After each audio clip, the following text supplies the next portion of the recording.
Sometimes in life, we run off assumptions. And sometimes they're good assumptions, and sometimes they're bad assumptions.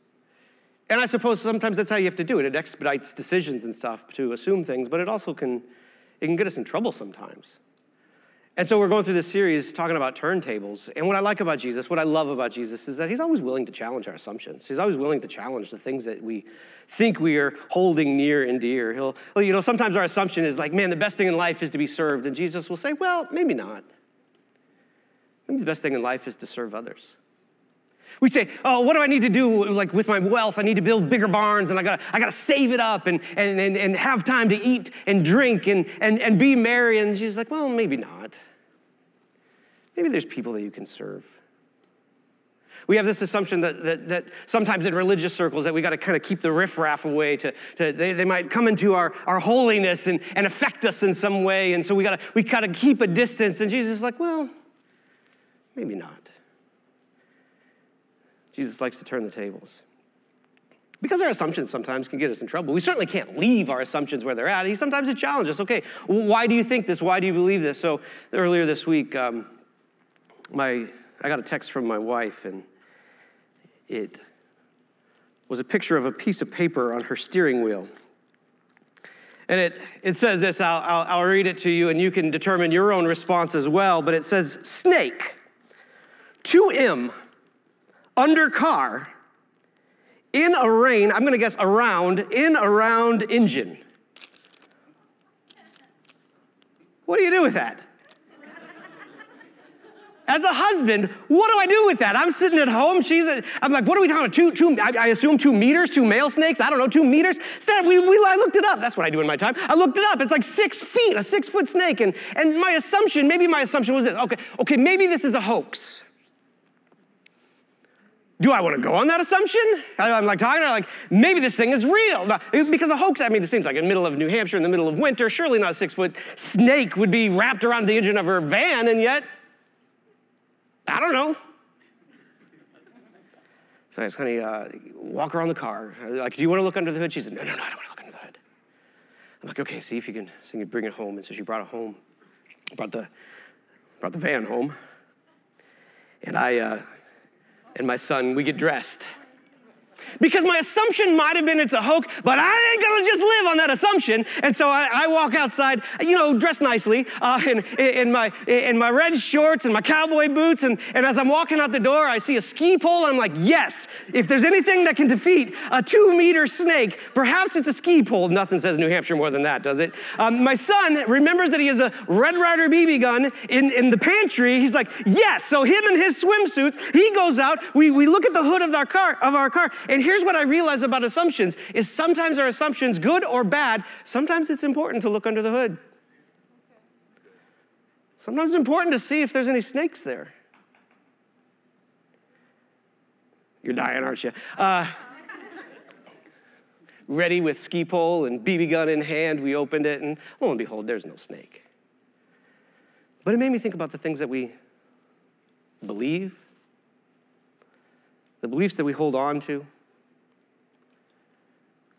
I got all my life to live. I'm going to live forever, live it up like in this life. And, sometimes those assumptions, they may not work out. My wife, in her wonderful graciousness, she decided to share those pictures on the internet. And she got a text or a call from my sister-in-law, her sister. Turns out she was the one putting that on her thing. And here's what I noticed. Here's what I noticed about after you lift the hood to see if anything's there, and after we received confirmation of what was actually true, everything was cleared up instantly. There's no more fear of a snake. There's no more words. Okay, there it is. I'm able to stare at it and see what was true or untrue. Our memory verse is Jesus opening our minds, bringing clarity to some of the assumptions that we have. And it says this in Luke chapter 24. You can read it with me. Luke chapter 24, verse 45, it says this, then he opened their minds so they could understand the scriptures. Is there a place in your life right now where Jesus is saying, let's pick up the hood and see what's there? You see, some of the wrong beliefs as we go through the series Turntables We'll look at a wrong belief that we sometimes hold, and then a right belief, and then a way in which Jesus turns the table. So what's the wrong belief that we hold? Jesus will talk a lot about wealth. And one of the wrong beliefs that I think we sometimes can hold on to is that we often equate earthly wealth with heavenly reward. We may not ever say it, but we often will say, if someone has a lot of success in life or someone has a lot of money in life, then perhaps they have done something right? We sometimes have experienced, and maybe we never put it in those terms, but if everything seems to be going well and the finances are running in, you're like, oh, that's a blessed person. Now, at the same time, what if you flip that, what you could also say, if someone if things are going bad in someone's life, if they're struggling and they're going through moments of suffering, what we could tend to say, we may not ever say it with our words, but we could say, oh, they must have made a mistake. They must have done something wrong. All the way from the oldest book in the Bible, the book of Job, or what I think is the oldest book in the Bible. This has been the struggle. What is it that causes suffering? What is it that causes blessing? And there's a danger. It's a wrong assumption to think that earthly wealth somehow brings about heavenly rewards. So Jesus tells this story. I love the way Jesus tells stories. And it's a story that you could get lost in. It's beautiful. It can sometimes be like, what in the world is going on here? But I'm just going to read it. Here's a story that Jesus tells as he's talking about the things that we hold on to. The assumption that we might hold that if I'm going through suffering, it must be because I've done something I've done, or if financially everything's going well, then I must be doing everything right, because that could frustrate a lot of us sometimes. This is the story he tells. There was a rich man who was dressed in purple and fine linen. And he lived in luxury every day. At his gate was laid a beggar named Lazarus, covered with sores and longing to eat what fell from the rich man's table. Even the dogs came and licked his sores. The time came when the beggar died, and the angels carried him to Abraham's side. Now the rich man also died, and he was buried in Hades, where he was in torment. He looked up, and he saw Abraham far away, with Lazarus by his side. So he called to him, Father Abraham, have pity on me, and send Lazarus to dip the tip of his finger in water and cool my tongue, because I am in agony in this fire. Jesus, man, he builds some beautiful contrast. And he is building a contrast. Like two different guys, two different backgrounds. One is a rich man who Jesus is saying he wrapped in luxury, fine linen, literally right down to his underwear is what Jesus is saying. He is wearing the best of stuff. Feasting at a table. Jesus earlier will tell a story about the prodigal son who goes away from home, and then he comes back and his father throws him a huge feast. The fatted calf is like a once-in-a-lifetime thing. It's saying this guy ate in luxury every day. Jesus is going to extremes. Here's a guy who has it all by our estimations. And then he gives this contrast. And then there's this guy named Lazarus who sat at the rich man's gate. And his food was, presumably, if Jesus were telling a story, it was the scraps perhaps that the rich man had been eating that maybe he had thrown to his dogs, that the dogs at least recognized that Lazarus has some type of need because they're coming in and licking his sores. And there's this question. Our mind might say, here's what our mind might say. Well, the rich man must have been done something right, and Lazarus must have done something wrong. And so sometimes we do this. It's like if you're going through suffering, we say this, right? If we're going through suffering, what did I do wrong? What's interesting, Lazarus is the only person Jesus ever names in any of his parables. Now that's intriguing.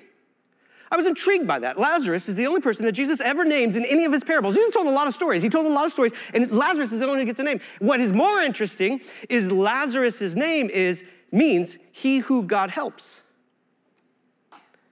So I'm looking at this story, and if you're reading the story for the first time, you're like, okay, maybe this is a Cinderella story. March Madness, maybe this is a Cinderella story. We love Cinderella stories, like up from the ashes, up from, like God is gonna help Lazarus and turn him around, and it's all gonna work together. You know, his suffering in this life is going to end because God is going to correct all things. Only you realize it ain't no Cinderella story. At least on this side. Because they both die. Well, this story is getting interesting. And then Jesus, the great table turner, does this weird thing. He says, Lazarus went to Abraham's side, the place where everybody wanted to be. Well, that doesn't make any sense. Sometimes by our estimations. What do you mean he went to Lazarus' side? And the rich man, what we would have anticipated, if we're going to try to go in advance, we would anticipate the rich man who was blessed in this life, well, he must have gone to a place of reward, only it says he went to a place of torment. And I'm like, what is Jesus trying to teach us here? I know one thing that he's trying to teach, because there's probably a lot there, but I know one thing he's trying to teach is that the earthly wealth that we sometimes run after, or the earthly success, or the earthly praise, or all the things that we chase after, does not guarantee, heavenly reward. Which says a lot about the things that I'm chasing. It says a lot about what we might spend our lives for. Like it actually may not bring what we are hoping for, because here we see in eternity, he who God helps, who had been covered in sores and licked by dogs in the previous life, which also tells me, and some of you may not like this, is that all suffering doesn't mean it's resolved in this lifetime. But to trust God, trust God that he is the one who helps. Even if you don't see it right away, or even in this moment, that he is the God who helps. Well, there is something right here. So we talked about the wrong. Okay, so what is the right? What is the right that we might be able to learn from the story of the rich man and Lazarus? Well, here's what I think the right is. Earthly decisions impact eternity. Now that's something to hold on to. Like that's something to hold on to, because sometimes we can get caught up in the moment. Sometimes we can get caught up in the things we want. Sometimes we can, let's be honest. Maybe Jesus doesn't name the rich man because he wants us to all put ourselves in his place for a moment. And so we can get caught up. Have you ever gotten caught up in the moment? I remember I was a sophomore in high school. I'd gotten my license, and what do you want after you get your license? You want a car. I talked my dad into going to every used car dealer that we knew of, looking for a car. Now, the wise fool that I was, I didn't have any money, nor did I have any job. But I found the truck I couldn't live without. It was a 1998 steel blue Chevy S10. I just needed that car. And I turned to my dad, and I'm like, that's the one. And I don't know how intentional it was. Maybe he had planned it all along, but it became one of the great lessons of my life. He turned to me and he said, all right, son, how are you going to pay for it?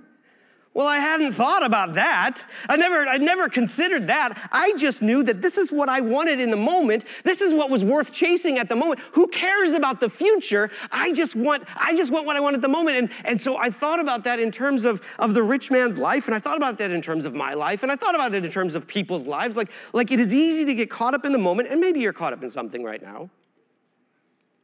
And there's something fleeting to it, and there's something momentary to it, and yet it gets your heartstrings and it gets your attention. And I think the struggle that we all face is this thing that kind of unites us all, is that we're going to die. But what we do in our lifetime matters. In fact, even in a better way, because that could get all depressing and sad, but in fact, in a better way, what we could do in our lifetime is invest in eternal things. And I think that's what Jesus is trying to help us understand is like, okay, you can run after whatever it is you're running after. You can go after fame and popularity and money and all of this stuff, and you actually can have it all. By every person's estimation of what success might look like in worldly terms.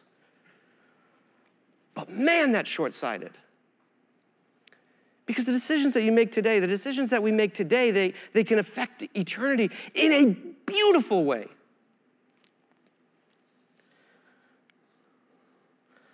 So the rich man, Lazarus, or Abraham, let Lazarus dip his finger in water and give me a drink. But then we read on to say this in chapter 16, verse 25 through 26. But Abraham replied, son, remember that in your lifetime, you received your good things, while Lazarus received bad things. But now he is comforted here, and you are in agony. And besides all this, between us and you, a great chasm has been set in place, so that those who want to go from here to you cannot, nor can anyone cross from there to us. Okay, now. And when I knew that I was gonna speak on this a while back, and I'm like, what in Hades is going on here? It was a joke. It's always bad when you have to say it's a joke. It's interesting.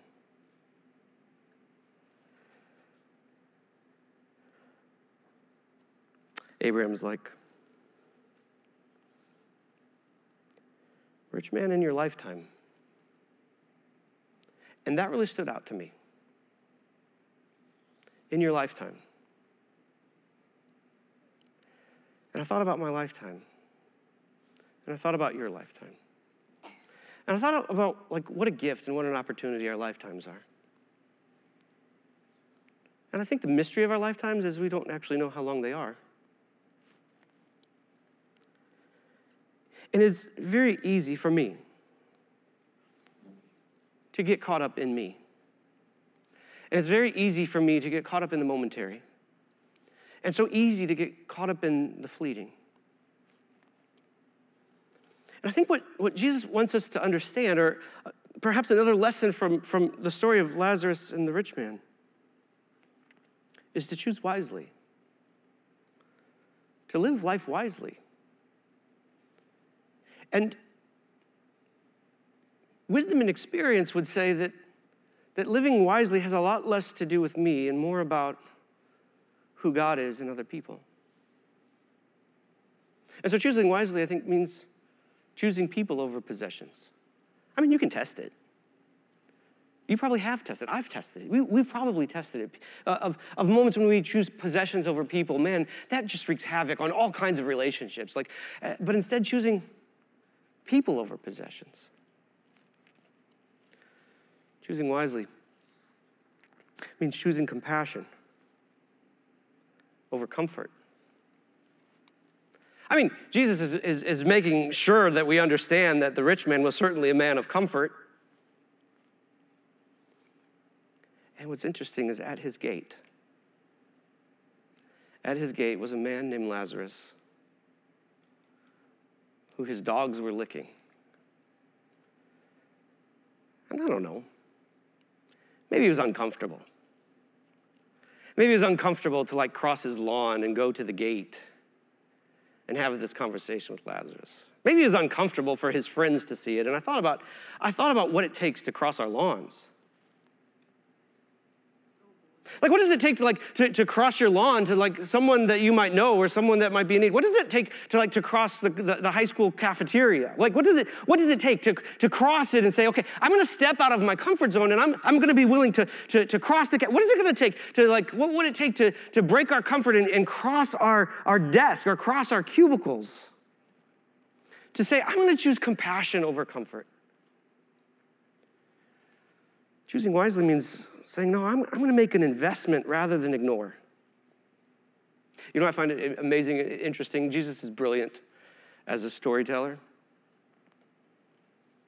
The whole while, the rich man knows Lazarus' name. I don't know why, but I find that interesting. He knows his name, but he doesn't do anything about it. God help me, whose name do I know? We have this prayer at One Church. And I believe it crosses us over from just the momentary into the eternal, and we say, Lord, please give me every day someone to share your love with. We all pray that with me. We all at home pray that with me. Lord, please give me someone to share your love with. Lord, where I am comfortable, make me compassionate.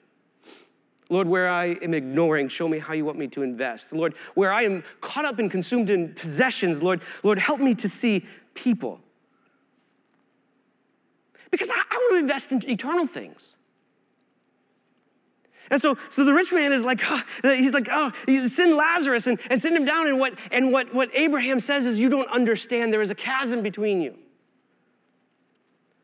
You had your lifetime, you had your time, you have your moment, which tells me that this moment is important. It tells me that this very moment, right here, right now, is important of the decisions that we make. And so, Lord, help us to choose wisely what you put in front of us. And so what's the turntable? Where does Jesus flip this whole thing on its head? I think the turntable is that sometimes our wealth can bring us poverty. And sometimes it's our poverty that can bring us wealth.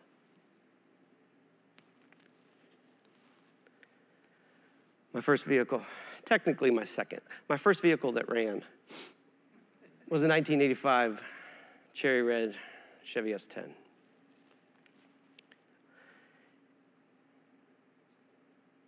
My two best friends both had cherry red Chevy S10s as well.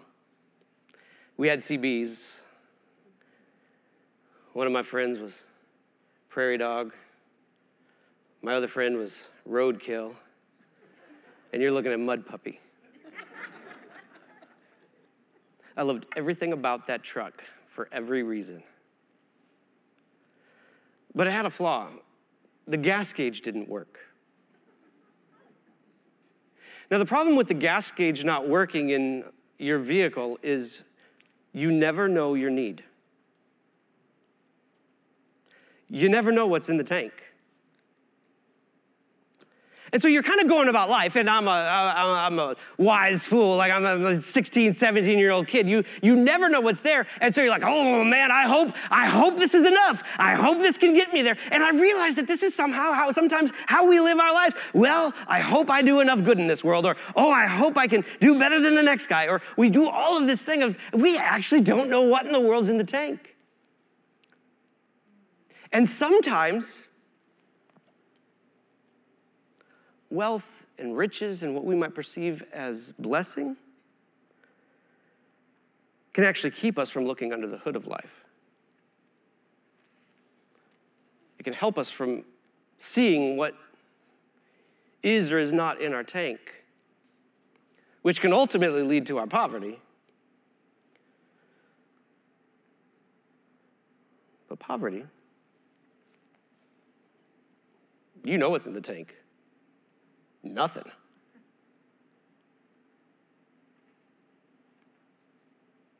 And your need is obvious and clear. We could mistake the story that Jesus tells as a story about wealth. I actually don't think it's a story about wealth. I think Jesus is telling a story about need and understanding need. Because here's the reality. The rich man had a need. As every rich person who's ever walked this earth has a need. A deep-seated need in his or her heart that longs for a Father in heaven who loves them. Who can meet them in their brokenness, whether seen or hidden, and bring life.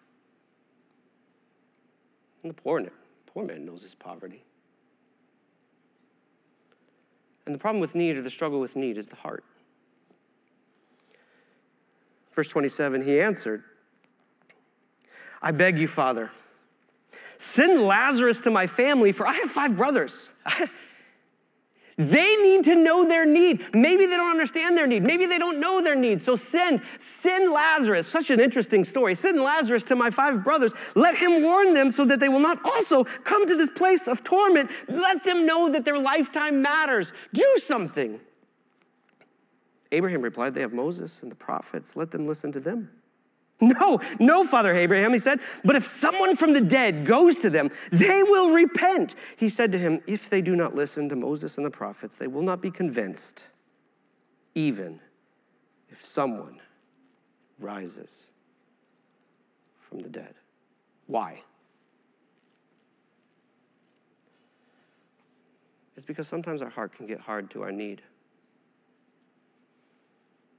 Sometimes we can just keep on driving on an empty tank, when really the greatest truth that can be found underneath the hood of life is that all have sinned and fall short of the glory of God. But through the person of Jesus, who gives his life for us, life, real life, eternal life can be found.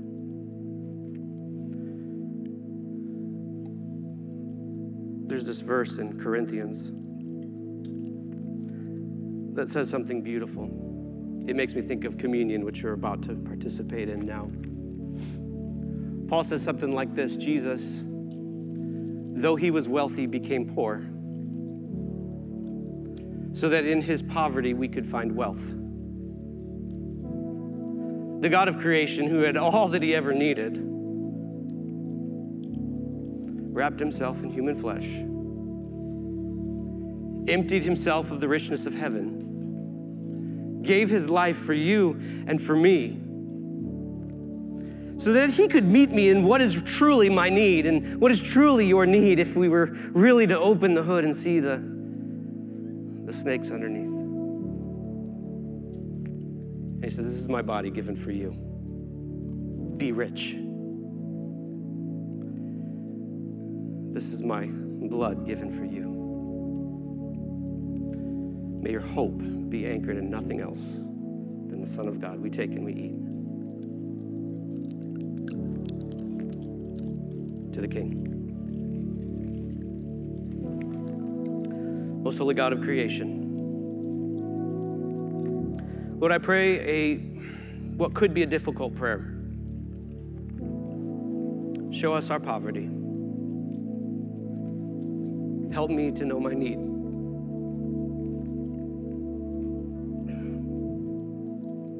Give me the strength and the courage to look under the hood of my life and see what's there. And thank you. Thank you for meeting me there and your willingness to make us wealthy with the richness of your kingdom. It's in your name we pray.